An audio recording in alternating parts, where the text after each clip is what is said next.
Iván Duque. Iván Duque es un jovencísimo senador, tiene apenas 40 años, es un brillante, muy respetado y muy carismático senador del uribismo y precandidato presidencial del uribismo, Iván Duque. Iván, buenas noches, gracias por estar aquí. Jaime, es un verdadero honor estar en tu programa. Gracias. ¿Vas a ser candidato presidencial del uribismo? Estoy en este momento trabajando para ganar la candidatura y para ganar la presidencia de la República el año entrante. ¿Por qué quieres ser presidente de tu país? Jaime, porque yo creo que Colombia hoy más que nunca necesita pasar unas páginas en nuestra historia. Yo estoy hablando de 5 conceptos: legalidad, equidad, capitalismo emprendedor, innovación y sostenibilidad ambiental y social.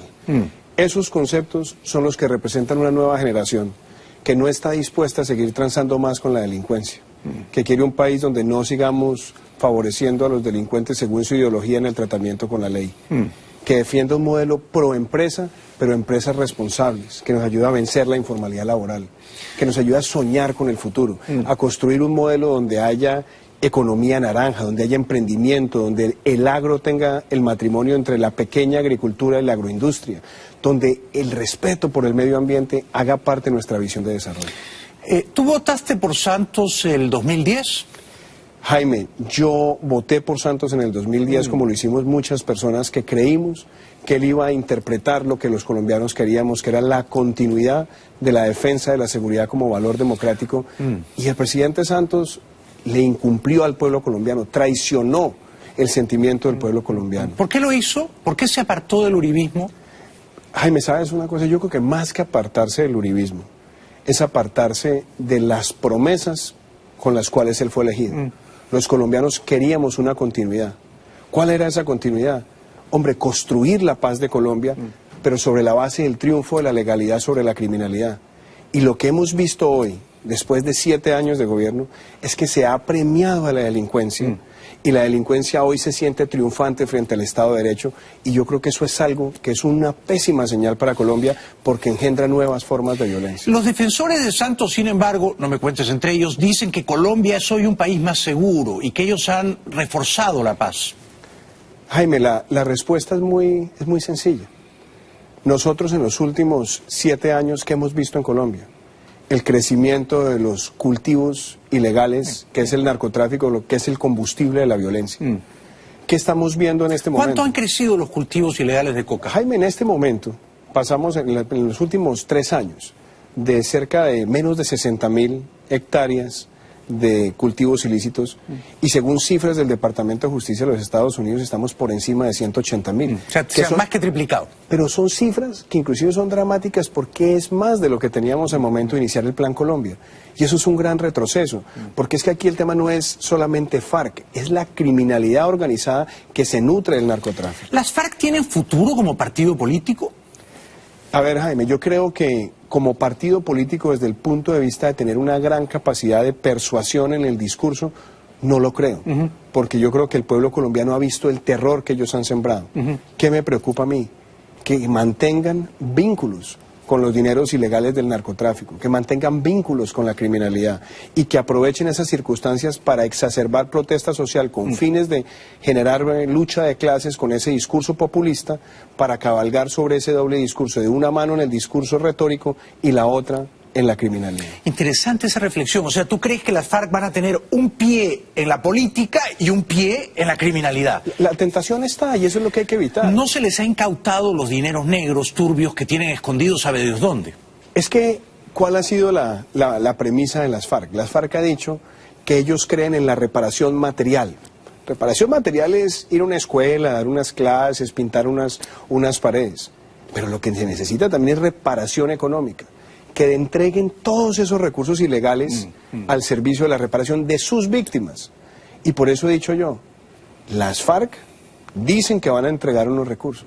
Si yo soy presidente de Colombia y aparecen recursos escondidos de las FARC que no fueron puestos para la reparación de las víctimas, eso implica que hay un delito nuevo y que perderán todos los beneficios los cabecillas y que caerá todo el peso de la ley. Y lo mismo con las armas, Jaime.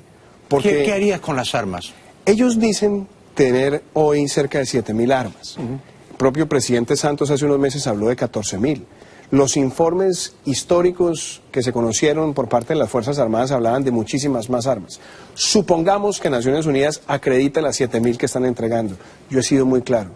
Caletas de armamento que aparezcan después de este, entre comillas, desarme, también implica que los máximos responsables de esa organización, entiéndase los cabecillas, pierden todos los beneficios y tienen que responder por un delito nuevo ante la justicia colombiana. Si eres presidente de Colombia en agosto del próximo año, ¿en qué cambiarías el acuerdo de paz que Santos hizo con las FARC? Hay algunos puntos, Jaime, que son de acción inmediata. Por ejemplo, yo he dicho una cosa, el narcotráfico no puede ser un delito amnistiable en Colombia conexo al delito político. Eso es lamentable, porque eso es generar incentivos para seguir en esa ilegalidad. Segundo, la erradicación y la sustitución de cultivos ilícitos no puede ser voluntaria como están los acuerdos, tiene que ser obligatoria para quitar ese incentivo. Tercero, eso que han llamado justicia especial para la paz tiene unos errores garrafales como, por ejemplo, no permitir que la Procuraduría General de la Nación, que es el garante del debido proceso, tenga presencia permanente. Solamente si es invitada. Y déjame cerrar con esto. Por ejemplo, los conflictos de competencias, Jaime, son 3 magistrados de esa justicia especial, 3 de la jurisdicción ordinaria, y si hay empate, dirime el presidente de la justicia especial. Eso no puede ser. Un país necesita darle prevalencia a la jurisdicción perenne en el país, que es la jurisdicción ordinaria. ¿Tú cambiarías eso también? Claro. Es que lo necesitamos, y entre otras cosas una cosa, Jaime, esa justicia especial tiene contemplado que no hay penas proporcionales de carácter carcelaria para los máximos responsables de crímenes de lesa humanidad, que eso va en contravía de lo que Colombia firmó cuando entró al Estatuto de Roma. Yo creo una cosa, me dice esto. Uno puede hablar inclusive de una reducción sustancial de penas en un proceso de desmovilización, desarme y reinserción, pero no la ausencia de una pena efectiva, porque eso engendra impunidad y engendra nuevas formas de violencia. Lo que tú llamas pena efectiva es entonces pena de cárcel, de privación de la libertad. Sí, por eso nosotros inclusive planteamos, después del triunfo del plebiscito del 2 de octubre, que se podían mirar zonas de reclusión en condiciones carcelarias o restrictivas de la libertad, como las colonias agrícolas o inclusive las propias zonas de concentración. Pero es que ellos no quieren ninguna de ellas, y algo muy grave, están esperando los cabecillas participar en política sin siquiera presentarse a la justicia y sin siquiera cumplir las penas transicionales. Y quizás sin siquiera presentarse a las elecciones, ¿no? Bueno, es que hay algo que además es muy paradójico. Se le están entregando 10 curules, sí, claro, a las FARC, donde no necesitan sacar un voto para garantizarlas.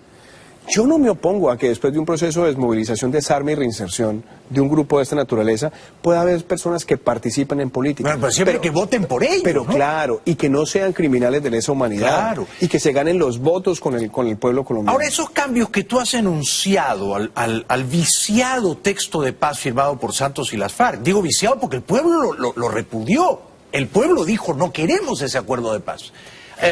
¿De qué manera se implementarían esos cambios? ¿Se tienen que introducir desde el Congreso? Hoy en día, muchos de esos cambios fueron incluidos en la Constitución.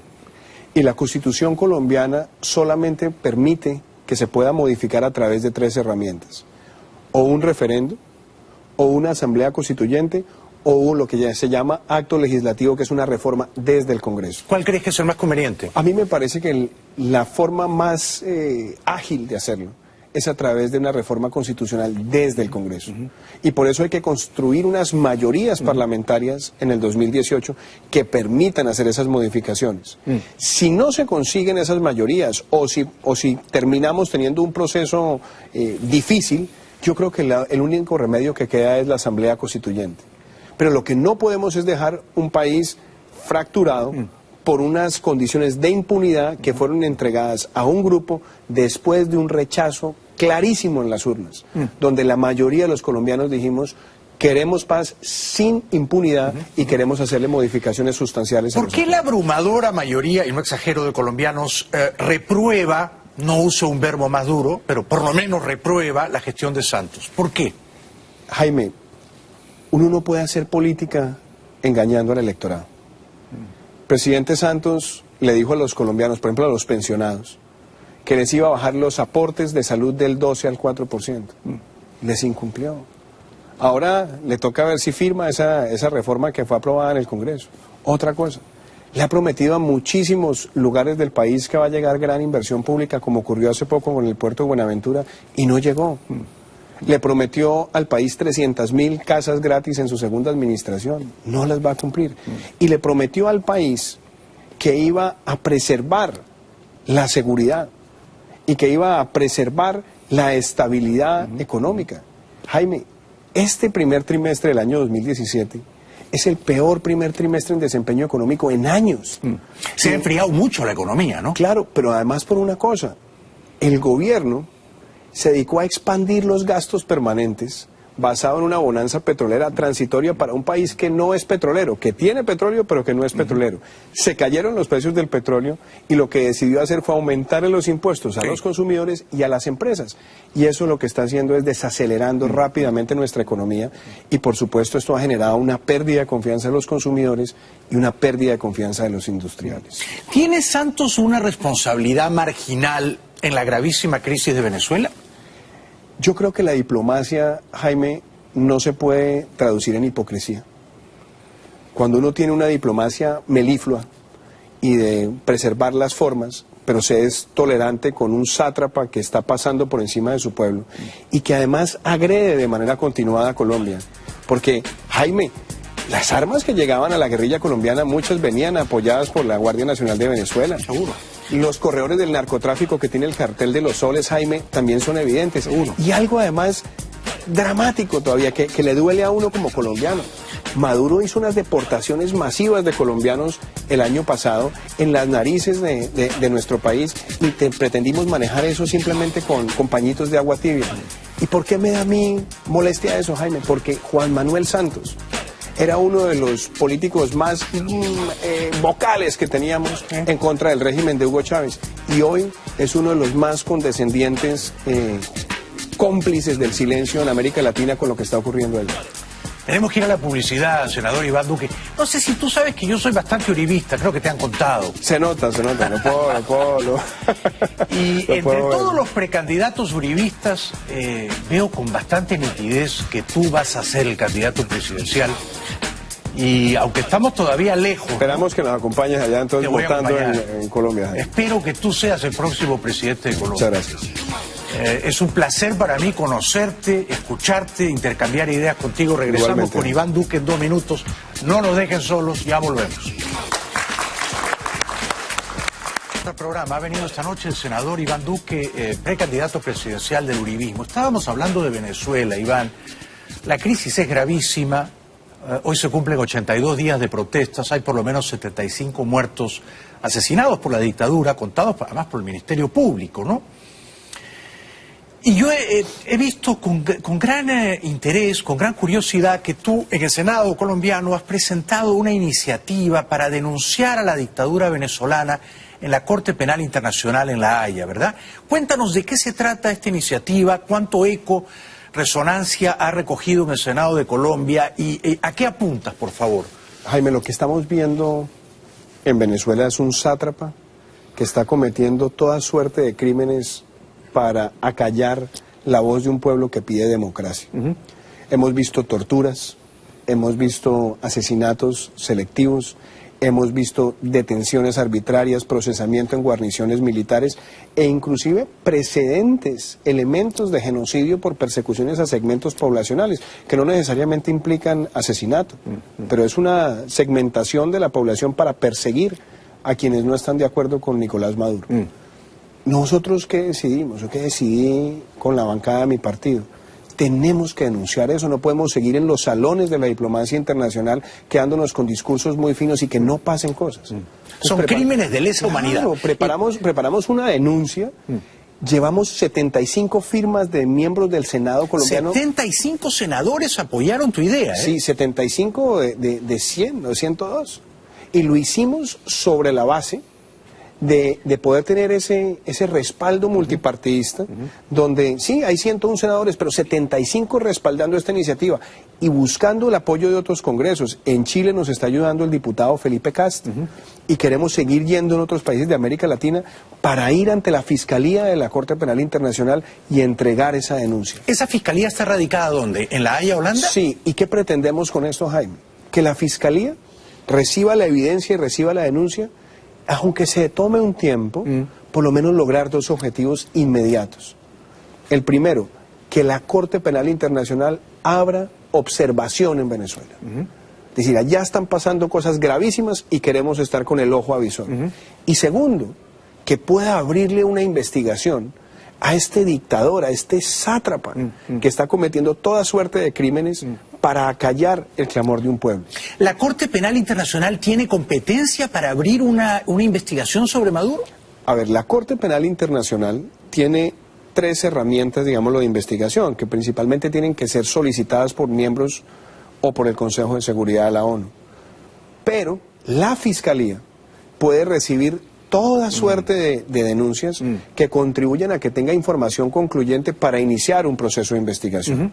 Nosotros estamos apelando a ese mecanismo, llevarle la prueba a la fiscal y decirle a la fiscal Bensuda, mire lo que pasa en Venezuela, intervenga. Las pruebas son abrumadoras, ¿no? Abrumadoras, hay decenas de muertos, centenares de presos políticos. Todos los días son más. Claro, los defensores de la dictadura venezolana te van a decir, pero eso es una injerencia en los asuntos internos de Venezuela, están violentando nuestra soberanía, Jaime, es una intromisión. Jaime, lo que pasa es que nosotros no podemos quedarnos con esos discursos timoratos. ¿Para qué hicimos una carta democrática en América Latina? ¿Para qué en la OEA sacamos además ese pronunciamiento para tratar de erradicar la dictadura y ahora en nuestra cara le pasan por encima a un pueblo y que nos quedamos en los discursos simplemente de salón? Yo creo que hay que tener acciones y esa es una acción concreta. Estoy plenamente de acuerdo y me parece una gran idea llevar esto a la ley. Y además hay una cosa, Jaime, que también le he planteado.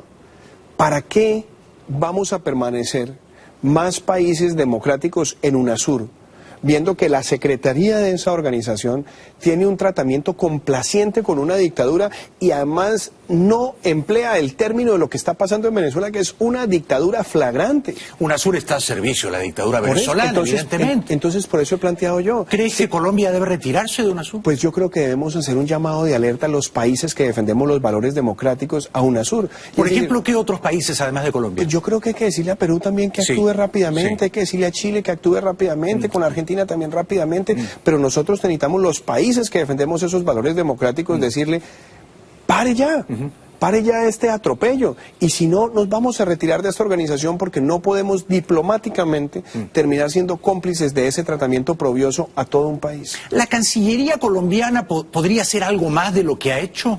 Por ejemplo, ¿qué? Jaime, yo creo que lo que ha pasado es demasiado grave. Vea, yo le voy a decir cosas que a mí me duelen como colombiano. A mí me duele que en territorio venezolano se le haya dado resguardo y protección a los cabecillas de las FARC por tantos años. Hoy, muchos de los cabecillas del ELN tienen resguardo en Venezuela. Muchas de las armas y de la munición que ha sido empleada por el terrorismo en Colombia ha entrado por Venezuela con el auspicio de la Guardia Nacional de ese país. En el Catatumbo, en esa región fronteriza, se ha convertido prácticamente en un corredor de narcotráfico al servicio del cartel de los soles. Y yo pregunto, ¿nos podemos quedar nosotros en la diplomacia meliflua de las buenas formas y de las críticas bilaterales en las embajadas? Eso no es diplomacia. Hay que respetar la libre determinación de los pueblos, pero la libre determinación de los pueblos no es una patente de corso para atentar contra la seguridad de otro país y además ser una especie de áulico y auspiciador y protector del terrorismo en contra de un país en territorio venezolano. ¿Qué debe hacer la Cancillería? Eso nos demoramos muchísimo en denunciarlo ante el Consejo de Seguridad. Durante el gobierno del presidente Álvaro Uribe, en la OEA se hicieron esas denuncias, antes de dejar la presidencia se hicieron esas denuncias, eso ha seguido ocurriendo y ahora los llamamos garantes de la paz, cuando lo que han sido promotores de ese régimen del terrorismo en Colombia. Yo creo que nosotros no podemos seguir con ese tratamiento silencioso porque de lo contrario les vamos a seguir permitiendo a ellos que engendren nuevas formas de violencia. Estoy plenamente de acuerdo. En la OEA, digamos, los países que querían condenar a Venezuela, a la dictadura venezolana, se han quedado cortos por 3 votos, ¿no? Hubo 8 abstenciones, entre ellas señaladamente República Dominicana, El Salvador y Ecuador, no digamos Haití, Trinidad y Tobago, Surinam y otras. ¿Está haciendo Almagro un buen trabajo? ¿Hay algo más que podría hacer la OEA para arrinconar diplomáticamente a Maduro? Yo creo que Almagro es un buen secretario general de la OEA. ¿Qué le valoro yo a Almagro? Que llama las cosas por su nombre. que no se queda en las buenas formas. Y él ha hablado de crímenes de lesa humanidad, lo ha dicho públicamente. ¿Qué le pasa a la OEA? La OEA necesita una reforma también en su proceso de toma de decisiones. Jaime, esa votación que acabas de mencionar, cuando uno suma los países que votaron por la condena como porcentaje de la población del continente, sí, 90 y pico %. Entonces uno dice, esto es un sentimiento mayoritario de la región. Sí. Pero los países que han sido intimidados por los petroauxilios del gobierno de Chávez y de Maduro, sometidos a proteger ese régimen, están evitando que un continente entero sancione a un sátrapa que está todos los días flagelando a su pueblo. Eso no puede ser. Se necesitan reformas a ese estatuto orgánico de la OEA. Absolutamente. Pero Almagro ha sido una revelación. Ha resultado mucho mejor que Gaviria y que Insulza, me parece, ¿no? Es que me parece a mí que él está apelando a lo que uno espera que sea un secretario general de la OEA. Y es una persona que defienda los valores del sistema interamericano, que defienda la Carta Democrática. Porque lo peor que le puede pasar a la OEA es quedarse en las buenas formas, en los buenos modales y ser complaciente en el silencio de este tipo de régimen. Bueno, ya que no podemos tener a Álvaro Uribe de nuevo como presidente de Colombia, tienes que ser presidente tú, Iván Duque. Muchas gracias, Jaime. Tienes que conseguirlo, tienes que conseguirlo. El uribismo, que es más que una corriente política, ¿no? El uribismo es también un compromiso con Colombia, ¿no? Es una pasión por Colombia. Yo por eso soy uribista. Tiene que modernizarse, ¿no? Y a mí me parece que el rostro moderno, joven, carismático del uribismo eres tú. Tenemos que ir a la publicidad y luego vamos a hablar más de tu agenda política para ganar. Las legislativas en marzo y luego la primera vuelta, ¿no? Que será cuando, en junio. La idea y lo que tenemos que trabajar es para ganar en primera vuelta. Iván Duque, que seguramente va a ser el candidato presidencial del uribismo. Ténganlo en el mapa, en el radar, va a dar mucho que hablar. Regresamos con él en 2 minutos, no nos dejen solos. Un aplauso para Iván. Iván Duque, senador, tiene 40 años, es padre de familia, ha estudiado en American University, bueno, antes es abogado graduado en Colombia, en American University, en Georgetown University, 2 excelentes centros académicos, y quiere ser presidente de Colombia, y es un muy brillante senador colombiano que nos visita esta noche. Para ganar la nominación del uribismo, del Centro Democrático, partido que tú representas en el Senado, ¿vas a tener que competir en unas elecciones internas, en unas primarias, Iván? Yo espero que sí, Jaime, porque... ¿Tú quieres eso? A ver, hoy en día tenemos un grupo importante de precandidatos, somos 5, pueden llegar de pronto algunos más, todas personas con excelentes calidades. ¿Quiénes son? Ahí está Carlos Holmes Trujillo, sí. María del Rosario Guerra, la senadora Paloma Valencia, el académico Rafael Nieto, posiblemente pueda llegar Oscar Iván Zuluaga, no sabemos si Luis Alfredo Ramos. Entonces yo creo que lo más importante para reafirmar esa fuerza electoral del uribismo, para ir preparándonos para ganar las elecciones parlamentarias y ganar la presidencia, es que podamos tener una consulta abierta, donde sea el veredicto de las urnas el que escoja el candidato. ¿En qué mes debería celebrarse esa consulta abierta? En eso estamos en este momento en conversaciones, porque puede ser esa consulta o a finales de este año o en el mes de marzo del año entrante. ¿Cuáles son los pros y los contras? Se están mirando. En un lado puede decirse que estamos muy lejos, en otro que estamos muy cerca. Entonces hay que buscar cuál es la fecha ideal. Pero yo espero que ese candidato surja de una amplia participación ciudadana en un proceso democrático, transparente y participativo. Que pueda votar cualquier ciudadano, no necesariamente el que está afiliado en el movimiento. Pues es que el problema que nosotros tenemos es que no tenemos los carnetizados de toda la base uribista acá en el país, que es muy grande. Entonces uno puede decir, hay más sentimiento uribista que carnetizados. Entonces hay que darle la oportunidad a que ese sentimiento uribista se exprese y también que se renueve. Que personas que sean convencidas por el discurso de los candidatos también lleguen a participar y que surja de ahí el candidato. Bueno, ¿cuántos votos sacó el no en octubre del año pasado? El año pasado el voto, como tú recuerdas, Jaime, sacó más de 5,5 millones de votos. Sí, pues. ¿No? Entonces es una manifestación... Esos son votos uribistas, ¿eh?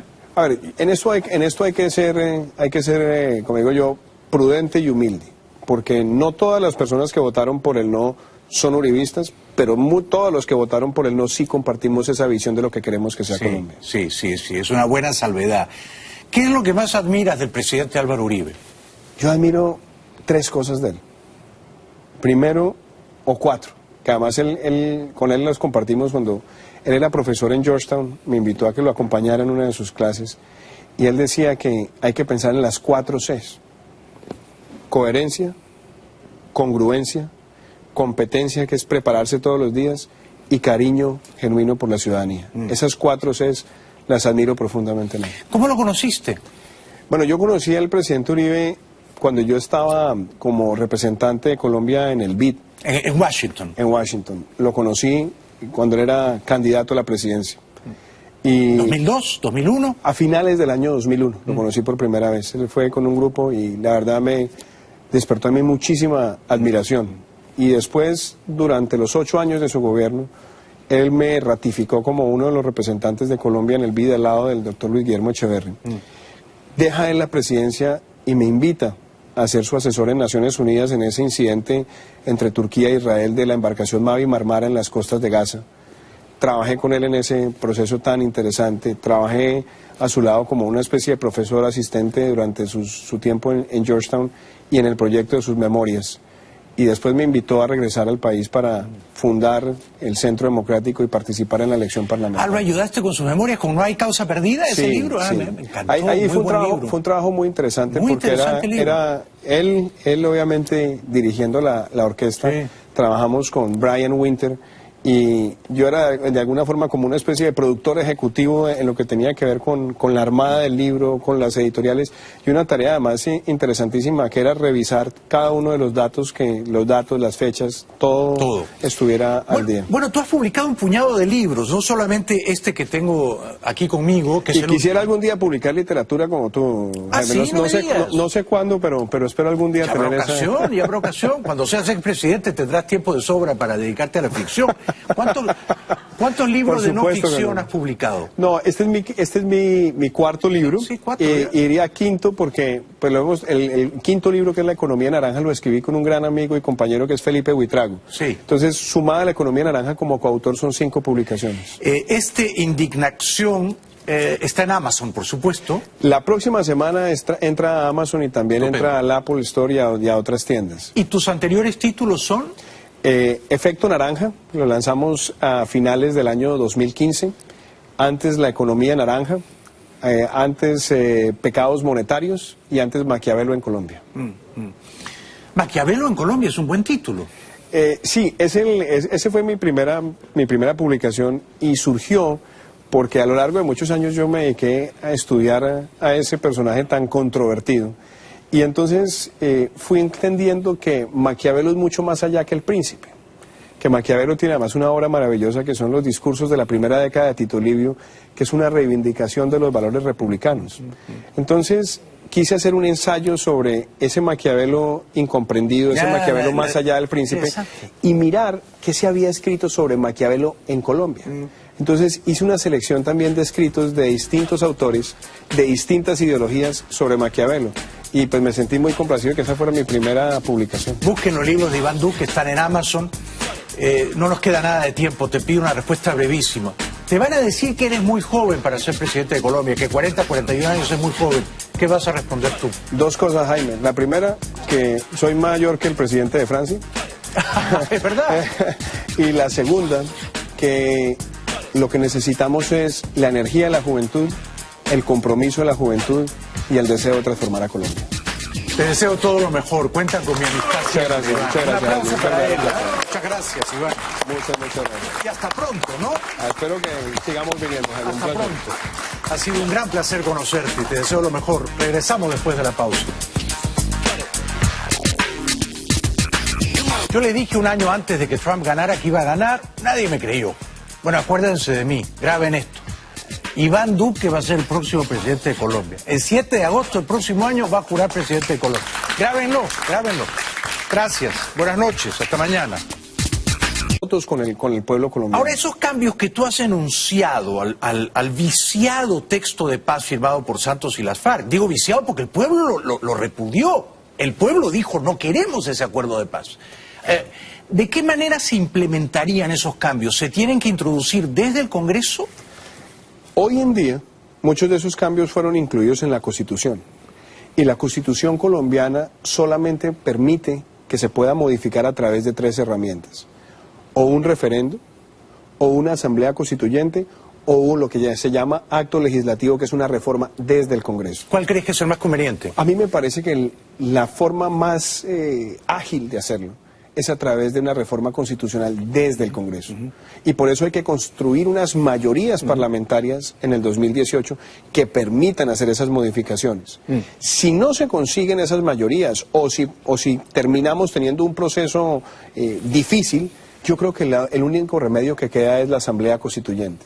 Pero lo que no podemos es dejar un país fracturado por unas condiciones de impunidad que fueron entregadas a un grupo después de un rechazo clarísimo en las urnas, donde la mayoría de los colombianos dijimos: queremos paz sin impunidad y queremos hacerle modificaciones sustanciales. ¿Por qué la abrumadora mayoría, y no exagero, de colombianos reprueba, no uso un verbo más duro, pero por lo menos reprueba la gestión de Santos? ¿Por qué? Jaime, uno no puede hacer política engañando al electorado. Presidente Santos le dijo a los colombianos, por ejemplo a los pensionados, que les iba a bajar los aportes de salud del 12 al 4%. Les incumplió. Ahora le toca ver si firma esa reforma que fue aprobada en el Congreso. Otra cosa, le ha prometido a muchísimos lugares del país que va a llegar gran inversión pública, como ocurrió hace poco con el puerto de Buenaventura, y no llegó. Le prometió al país 300.000 casas gratis en su segunda administración, no las va a cumplir. Y le prometió al país que iba a preservar la seguridad y que iba a preservar la estabilidad económica. Jaime, este primer trimestre del año 2017 es el peor primer trimestre en desempeño económico en años. Se ha enfriado mucho la economía, ¿no? Claro, pero además por una cosa, el gobierno se dedicó a expandir los gastos permanentes basado en una bonanza petrolera transitoria para un país que no es petrolero, que tiene petróleo pero que no es petrolero. Se cayeron los precios del petróleo y lo que decidió hacer fue aumentar los impuestos a los consumidores y a las empresas. Y eso lo que está haciendo es desacelerando rápidamente nuestra economía, y por supuesto esto ha generado una pérdida de confianza de los consumidores y una pérdida de confianza de los industriales. ¿Tiene Santos una responsabilidad marginal en la gravísima crisis de Venezuela? Yo creo que la diplomacia, Jaime, no se puede traducir en hipocresía. Cuando uno tiene una diplomacia meliflua y de preservar las formas, pero se es tolerante con un sátrapa que está pasando por encima de su pueblo y que además agrede de manera continuada a Colombia. Porque, Jaime, las armas que llegaban a la guerrilla colombiana, muchas venían apoyadas por la Guardia Nacional de Venezuela. Seguro. Los corredores del narcotráfico que tiene el cartel de los soles, Jaime, también son evidentes. Seguro. Y algo además dramático todavía, que le duele a uno como colombiano. Maduro hizo unas deportaciones masivas de colombianos el año pasado en las narices de nuestro país, y pretendimos manejar eso simplemente con pañitos de agua tibia. ¿Y por qué me da a mí molestia eso, Jaime? Porque Juan Manuel Santos era uno de los políticos más vocales que teníamos en contra del régimen de Hugo Chávez, y hoy es uno de los más condescendientes cómplices del silencio en América Latina con lo que está ocurriendo allá. Tenemos que ir a la publicidad, senador Iván Duque. No sé si tú sabes que yo soy bastante uribista, creo que te han contado. Se nota, no puedo. Y entre todos los precandidatos uribistas, veo con bastante nitidez que tú vas a ser el candidato presidencial. Y aunque estamos todavía lejos... Esperamos que nos acompañes allá, entonces, votando en Colombia. Espero que tú seas el próximo presidente de Colombia. Muchas gracias. Es un placer para mí conocerte, escucharte, intercambiar ideas contigo. Regresamos Igualmente con Iván Duque en 2 minutos. No nos dejen solos, ya volvemos. Este programa ha venido esta noche el senador Iván Duque, precandidato presidencial del uribismo. Estábamos hablando de Venezuela, Iván. La crisis es gravísima. Hoy se cumplen 82 días de protestas. Hay por lo menos 75 muertos asesinados por la dictadura, contados además por el Ministerio Público, ¿no? Y yo he visto con gran interés, con gran curiosidad, que tú en el Senado colombiano has presentado una iniciativa para denunciar a la dictadura venezolana en la Corte Penal Internacional en La Haya, ¿verdad? Cuéntanos de qué se trata esta iniciativa, cuánto eco, resonancia ha recogido en el Senado de Colombia y a qué apuntas, por favor. Jaime, lo que estamos viendo en Venezuela es un sátrapa que está cometiendo toda suerte de crímenes para acallar la voz de un pueblo que pide democracia. Hemos visto torturas, hemos visto asesinatos selectivos, hemos visto detenciones arbitrarias, procesamiento en guarniciones militares e inclusive precedentes, elementos de genocidio por persecuciones a segmentos poblacionales, que no necesariamente implican asesinato, pero es una segmentación de la población para perseguir a quienes no están de acuerdo con Nicolás Maduro. ¿Nosotros qué decidimos? ¿O qué decidí con la bancada de mi partido? Tenemos que denunciar eso, no podemos seguir en los salones de la diplomacia internacional quedándonos con discursos muy finos y que no pasen cosas. Son crímenes de lesa humanidad. Preparamos una denuncia, llevamos 75 firmas de miembros del Senado colombiano. 75 senadores apoyaron tu idea, ¿eh? Sí, 75 de 100 o 102. Y lo hicimos sobre la base de poder tener ese respaldo multipartidista, donde sí, hay 101 senadores, pero 75 respaldando esta iniciativa y buscando el apoyo de otros congresos. En Chile nos está ayudando el diputado Felipe Cast y queremos seguir yendo en otros países de América Latina para ir ante la Fiscalía de la Corte Penal Internacional y entregar esa denuncia. ¿Esa fiscalía está radicada dónde? ¿En La Haya, Holanda? Sí, ¿y qué pretendemos con esto, Jaime?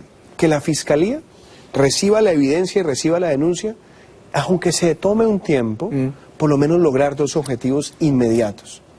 El primero, que la Corte Penal Internacional abra observación en Venezuela.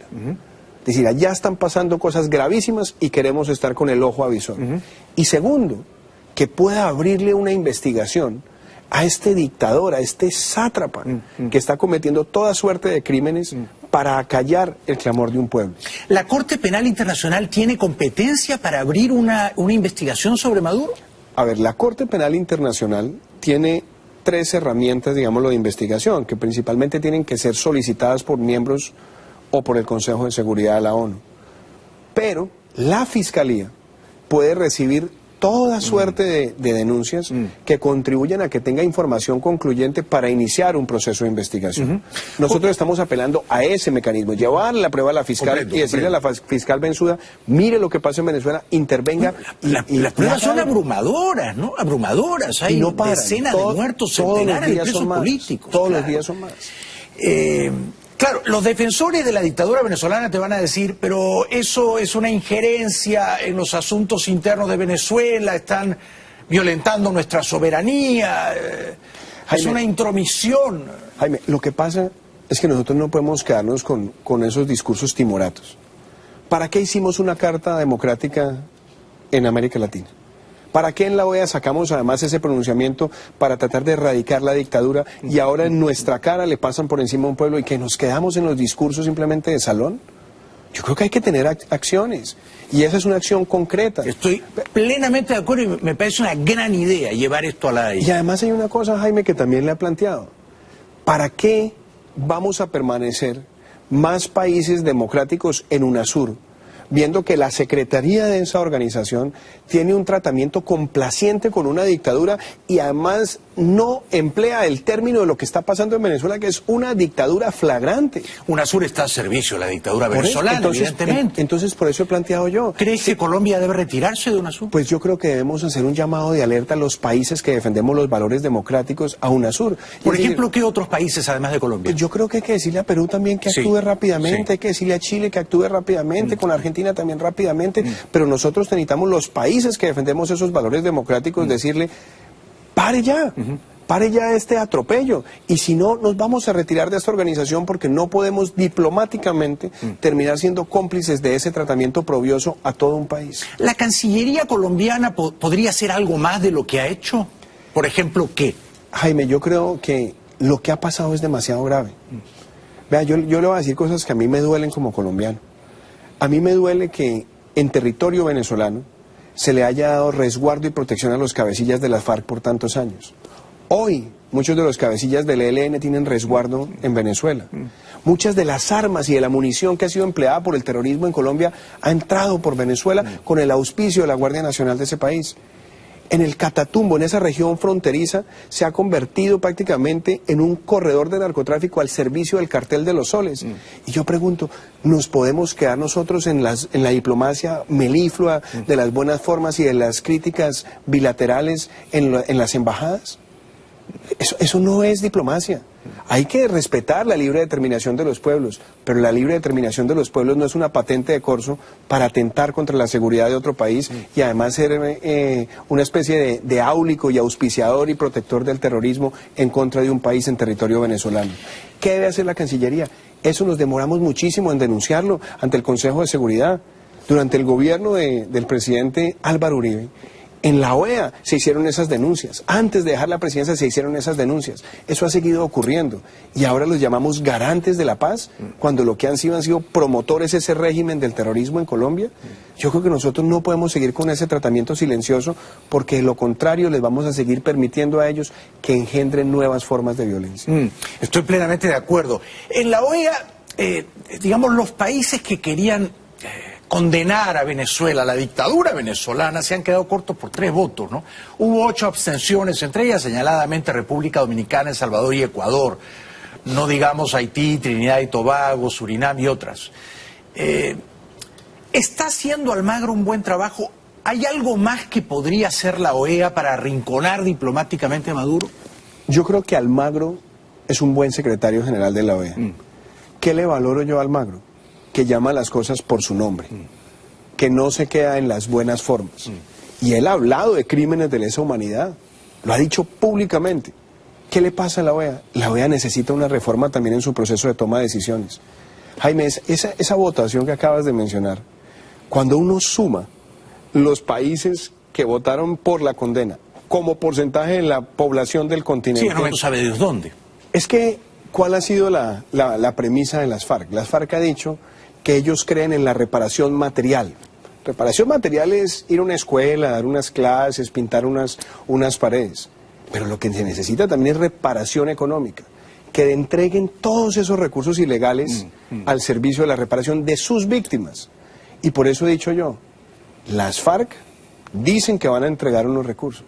Si yo soy presidente de Colombia y aparecen recursos escondidos de las FARC que no fueron puestos para la reparación de las víctimas, eso implica que hay un delito nuevo y que perderán todos los beneficios los cabecillas y que caerá todo el peso de la ley. Y lo mismo con las armas, Jaime.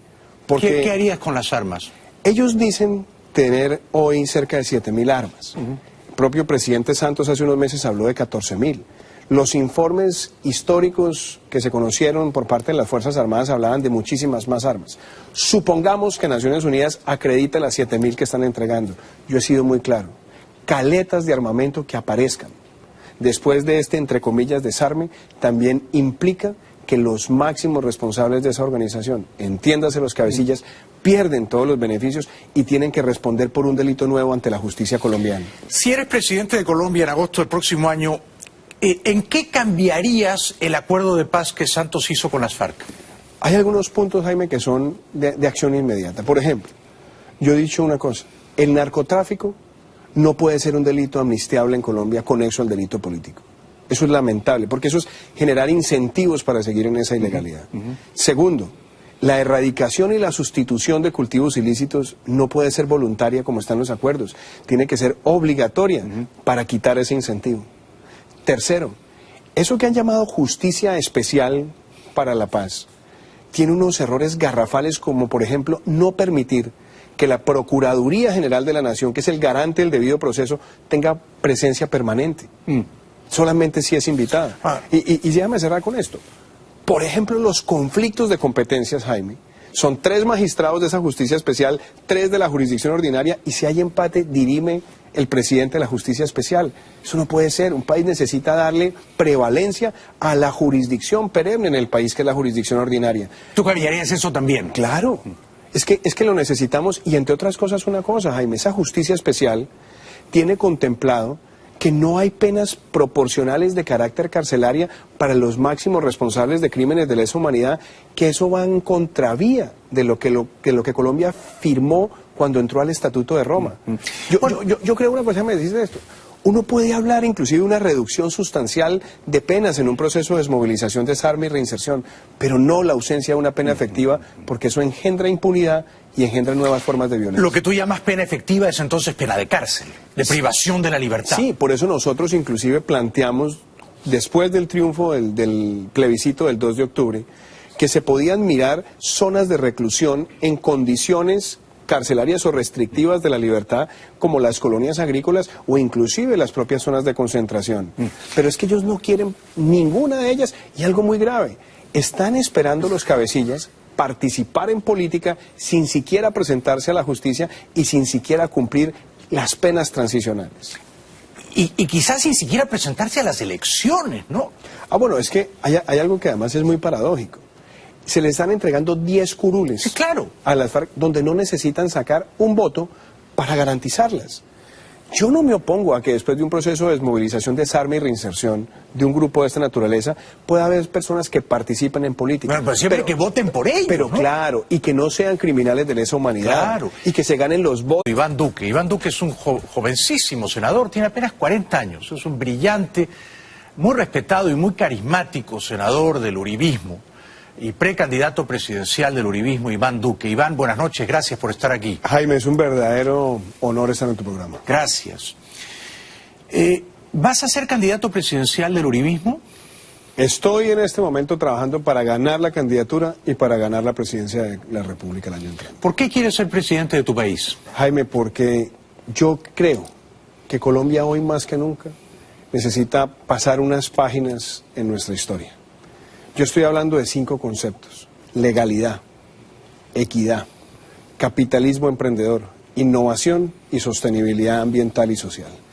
Esos conceptos son los que representan una nueva generación que no está dispuesta a seguir transando más con la delincuencia, que quiere un país donde no sigamos favoreciendo a los delincuentes según su ideología en el tratamiento con la ley, que defienda un modelo pro empresa, pero empresas responsables, que nos ayuda a vencer la informalidad laboral, que nos ayuda a soñar con el futuro, a construir un modelo donde haya economía naranja, donde haya emprendimiento, donde el agro tenga el matrimonio entre la pequeña agricultura y la agroindustria, donde el respeto por el medio ambiente haga parte de nuestra visión de desarrollo. ¿Tú votaste por Santos el 2010?